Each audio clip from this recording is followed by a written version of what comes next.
Movie के start में हमें क्लेयर नामी एक लड़की दिखाई जाती है जो एक फार्मास्यूटिकल कंपनी में आई है। वो यहाँ एक टेस्ट सब्जेक्ट बन के आई थी। उसके साथ और भी बहुत से लोग यही इसी काम के लिए आए थे। टेस्ट सब्जेक्ट मतलब इन लोगों के ऊपर उन मेडिसिन को टेस्ट किया जाता था जो अभी तक मार्केट में आम लोगों के लिए लॉन्च नहीं हुई। वो मेडिसिन सेफ है या नहीं, उसका फैसला इन टेस्ट सब्जेक्ट्स को खिलाकर किया जाता है। इसमें यकीनन इनकी जान को भी खतरा है, लेकिन इस काम के लिए बहुत से पैसे मिलते हैं। टीनी ने मेडिसिन तो ले ली थी, लेकिन अभी भी वो काफी परेशान थी कि कहीं उसकी मौत ना हो जाए। उसके बाद सारे ही टेस्ट सब्जेक्ट्स को एक रूम में लेकर आया जाता है और उनसे मिलने के लिए आती है डॉक्टर रोजी, जिनके अंदर इनके ऊपर एक्सपेरिमेंट हो रहा था। वो इनको बताती है कि आप लोगों को 5 दिनों तक यहाँ रखा जाएगा और हर रोज डोज बढ़ाकर मेडिसिन दी जाएगी। आखिरी दिन आप लोगों को 85 mg की मेडिसिन दी जाएगी और वो भी अगर आप पर सेफ एक्ट करती है तो आप लोगों को यहाँ से भेज दिया जाएगा। लेकिन एक्सपेरिमेंट खत्म होने से पहले किसी भी हाल में आप इस फैसिलिटी से बाहर नहीं जा सकते। सभी लोग मेडिसिन ले लेते हैं, जिसके कुछ घंटों बाद मेडिसिन का रिस्पॉन्स चेक करने के लिए इनके कई टेस्ट किए जाते हैं, जैसे blood pressure test, urine test, blood test. काफी टाइम तक तो सब नॉर्मल था, लेकिन फिर अचानक क्लेयर को वॉमिट आ जाती है। वो जब वॉशरूम में जाती है तो वहाँ उसे एक आमिर नाम का लड़का मिलता है जो उसे बताता है कि मैं एक मेडिकल स्टूडेंट हूँ और मैं पहले भी ऐसे एक एक्सपेरिमेंट का हिस्सा रह चुका हूँ। फिर हम देखते हैं कि अब रात हो चुकी है। जब सभी लोग सोने की कोशिश करते हैं तो किसी को भी नींद नहीं आ रही। साथ ही सब लोगों को अजीबोगरीब चीजें नजर आ रही थी, यानी हेलुसिनेशंस हो रहे थे। वो लोग पिछले 2 दिन से सोए नहीं थे और अब सबको डर लग रहा था कि कहीं उन्होंने इस एक्सपेरिमेंट का हिस्सा बनके गलती तो नहीं कर दी। सीन कट होकर हमें दिखाया जाता है डॉक्टर रोजी को, जो अपनी हेड अथॉरिटी से बात करते हुए उन्हें बता रही है कि ये मेडिसिन इन टेस्ट सब्जेक्ट्स के सेंट्रल नर्वस सिस्टम के ऊपर इफेक्ट कर रही है। मैंने सभी की MRI रिपोर्ट देखी है। ये असर इतना ज्यादा हो रहा है कि इनकी जान भी जा सकती है। आप लोगों ने मुझे कहा था कि ये मेडिसिन इन्फेक्शन की है, लेकिन ये मेडिसिन इन्फेक्शन की हो ही नहीं सकती। क्या आप मुझे बताएंगे कि ये किस चीज की मेडिसिन है? पर अथॉरिटी वाले उसे मेडिसिन का बताने के बजाय वो टेस्ट सब्जेक्ट के ऊपर डोज बढ़ाने को कह देते हैं और डॉक्टर रोजी को ना चाहते हुए भी कंपनी अथॉरिटीज की बात माननी पड़ती है। जब सभी लोगों के पास इतनी ज्यादा डोज मेडिसिन की जाती है तो सभी डॉक्टर रोजी से सवाल करते हैं कि हमें आज ही क्यों इतनी ज्यादा डोज दी जा रही है, जिस पर डॉक्टर रोजी कहती हैं कि कंपनी ने रूल्स चेंज कर दिए हैं और अगर आज आप लोग ये मेडिसिन ले लेते हैं तो इसके बदले आपको 30,000 यूरो बोनस पे मिलेगा। इतनी बड़ी अमाउंट के बारे में सुनकर ये सब लोग खुशी से पागल होकर झूमने लग जाते हैं। सभी लोग बिना किसी सोच के ये सारी की सारी टैबलेट्स खा लेते हैं। ये लोग 4 दिन हो गए नहीं सोए थे और अब इन्हें नींद भी आ रही थी, लेकिन नहीं भी आ रही थी। इनकी हालत काफी अजीब हो गई थी और रोजी इनकी हालत के बारे में कंपनी अथॉरिटीज को दोबारा बताती है। यहाँ पर अथॉरिटीज मेडिसिन रोकने के बजाय या उनका कोई और ट्रीटमेंट करने के बजाय दोबारा डॉक्टर रोजी को उनकी डोज बढ़ाने को कहते हैं। अब डॉक्टर समझ चुकी थी कि अथॉरिटीज का इरादा नेक नहीं है। ऐसे डोज बढ़ाएंगे तो ये लोग मर भी सकते हैं। डॉक्टर रोजी की सारी बातें आमिर नामी वो मेडिकल स्टूडेंट भी सुन चुका था जो यहाँ का टेस्ट सब्जेक्ट था। वो डॉक्टर रोजी के यहाँ से जाने के बाद उन टेस्ट सब्जेक्ट के ऊपर होने वाले पूरा एक्सपेरिमेंट और इन लोगों के MRI रिपोर्ट्स वगैरह सब चीजों का डाटा निकाल कर अपनी पेन ड्राइव में रख लेता है। MRI रिपोर्ट देखकर तो वो बहुत घबरा चुका था। उनके दिमाग पर इतना बुरा असर हो रहा था इस मेडिसिन का, ये लोग कोमा में भी जा सकते थे और मर भी सकते थे। जैसे ही डाटा आमिर ने एक दूसरी पेन ड्राइव में कवर किया था, ये खबर कंपनी की अथॉरिटीज को भी हो गई थी और बिना वक्त जाया किए उन्होंने कंपनी में 24 घंटे का लॉकडाउन लगा दिया था। यहाँ क्लियर जो अपनी एक साथी के पास आती है तो उसे देखकर वो घबरा चुकी थी। क्लियर की ये साथी क्योंकि सो गई थी, सोने की वजह से उसकी आंखों में से, उसके कान में से, उसके पूरे मुंह से खून निकलकर वो आखिर मर जाती है। ये सभी लोग अब इस फैसिलिटी से भागने की कोशिश करते हैं, लेकिन कोई भी भाग नहीं पाता। इवन के डॉक्टर रोसी भी दरवाजे में फंसकर मारी जाती है। इन लोगों को यकीन हो चुका था कि अब इनकी जान नहीं बचने वाली। इस टाइम पर आमिर आकर इन सभी लोगों को बताता है कि मैंने डॉक्टर के सिस्टम से हम सबकी रिपोर्ट्स चेक की है। हमें जो मेडिसिन दी जा रही है वो जगाने के लिए है और 4 दिन हो गए हैं हम सो नहीं पाए। हमारा दिमाग हमें सुलाने की कोशिश कर रहा है और ये मेडिसिन जगाने की। और अगर हम इन मेडिसिन को लिए सो गए तो इन मेडिसिन के असर में हमारा दिमाग काम करना बंद कर देगा और हम लोग मर जाएंगे।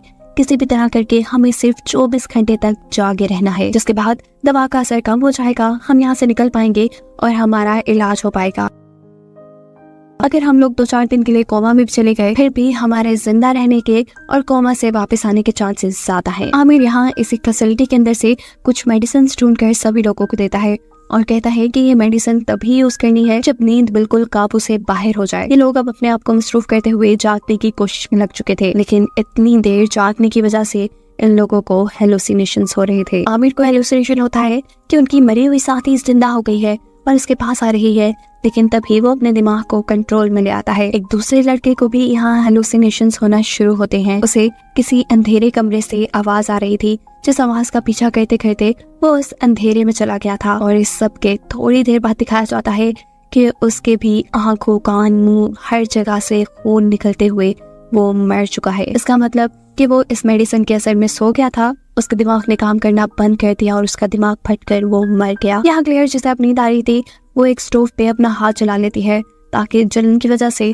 उसे नींद ना आए। क्लेयर अब इन सबसे कहती है कि मुझे नहीं लगता कि हम लोग 24 घंटे तक बच पाएंगे, हमें यहाँ से निकलने का कोई रास्ता ढूंढना ही होगा। ये लोग अब एक दरवाजे नुमा चीज को तोड़ने की कोशिश में लग जाते हैं, लेकिन बहुत खुदाई करने के बावजूद भी उन्हें यहाँ से बाहर जाने का रास्ता नहीं मिलता। अब दवाइयों के जरिए से इन लोगों को ऊट-पटांग की सोच भी आ रही थी। एक लड़के को लगता है कि शायद आमिर कंपनी के साथ मिला हुआ है, इसीलिए तो उसे इतना नॉलेज है। वो अपना इलाज ढूंढने के लिए आमिर को बांधकर उसे मारना शुरू कर देते हैं, लेकिन आमिर तो इससे ज्यादा खुद भी कुछ नहीं जानता था। वो खुद इन्हीं की तरह टेस्ट सब्जेक्ट था। यहाँ दो लड़के उससे मिलकर पूछते हैं, बताओ यहाँ से बाहर जाने का रास्ता कहाँ है, नहीं तो हम तुम्हें मार देंगे। इससे पहले कि वो उन्हें मार देते, यहाँ क्लेयर आकर रोक देती है। और दूसरी तरफ हमें दिखाया जाता है कि एक और लड़की आमिर को मारने के लिए नींद का इंजेक्शन भर चुकी थी, क्योंकि उसे शक था कि आमिर ने कंपनी की मेडिसिन ली ही नहीं, उसके ऊपर मेडिसिन का कोई असर नहीं, और अगर वो सो भी गया तो भी नहीं मरेगा। और इससे पहले कि वो आमिर को इंजेक्शन लगाती, उसे खुद हेलुसिनेशंस हो जाते हैं। ऐसे में वो सो जाती है, उसका दिमाग भी कंट्रोल से बाहर होकर फट जाता है। बाकी सभी लोगों की तरह आंख, मुंह, नाक, कान से खून आते हुए वो भी मर जाती है। जहाँ क्लेयर को भी अब हेलुसिनेशंस होने लगे थे, वो 90% तक सो चुकी थी, और इससे पहले कि वो भी मर जाती, वो अपने दिमाग को कंट्रोल में करते हुए आमिर की दी हुई जगाने वाली दवाई खा लेती है और होश में आती है। और इसी दौरान उसे दीवार में एक छुपा हुआ दरवाजा नजर आता है, जिसके बारे में वो अपने साथियों को बताती है। ये लोग इस कमरे को खोल देते हैं और पता चलता है कि ये कमरा तो मुर्दों को रखने की जगह है, और यहीं पर एक लिफ्ट भी बनी है, जिससे शायद मुर्दों को ऊपर या नीचे लाया जाता था। ये लोग अब इसी लिफ्ट को इस्तेमाल कर नीचे जाने का सोचते हैं। आमिर को भी अब हेलुसिनेशंस हो रहे थे और उससे दिखाई दे रही थी डॉक्टर रोजी, जो से कहती है कि इन सब ने तुम्हें धोखा दिया है, ये सब तुम्हारे साथ बुरा कर रहे हैं, तुम उठो और उठकर सबको मार दो। और दूसरी तरफ इन्हीं के एक साथी को आमिर का एक लेटर मिलता है, जिसमें उसने लिखा था कि लॉकडाउन की वजह मैं ही हूँ। ये पढ़कर उस लड़के को बहुत ज्यादा गुस्सा आ जाता है और वो आमिर के पास जाकर इस लेटर के बारे में पूछता है। आमिर कुछ नहीं बोलता, और इससे पहले कि वो आदमी आमिर के ऊपर हमला करके आमिर को मार देता, आमिर अपने आप को छुड़वाते हुए उसी के ऊपर हमला करते हुए बेदर्दी से उसे मार देता है। और ये चीज क्लेयर और उसका दूसरा साथी भी देख चुके थे। आमिर इन लोगों के ऊपर हमला करने के लिए भी आगे बढ़ता है, लेकिन ये दोनों भागती हैं। वो आदमी भागकर उसी रूम में आ जाता है जिसे ये लोग लिफ्ट समझ रहे थे, जिसको बंद करते ही वहाँ आग लग जाती है।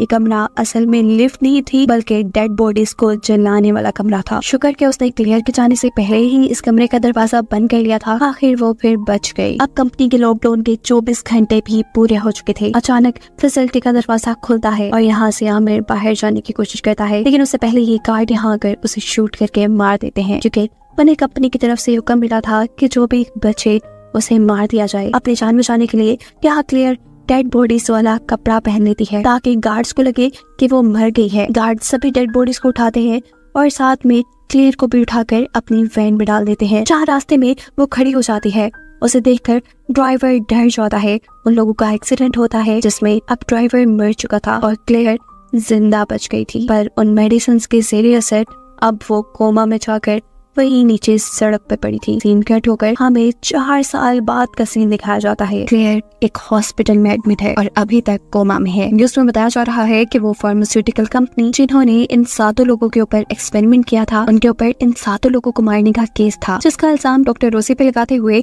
कंपनी वालों ने ये केस बड़ी ही आसानी से खत्म कर दिया था। और अब आखिरी सीन में दिखाया जाता है क्लेयर कोमा से जाग गई है, जो अब असल कसूरवारों को सजा दिलवा के रहेगी।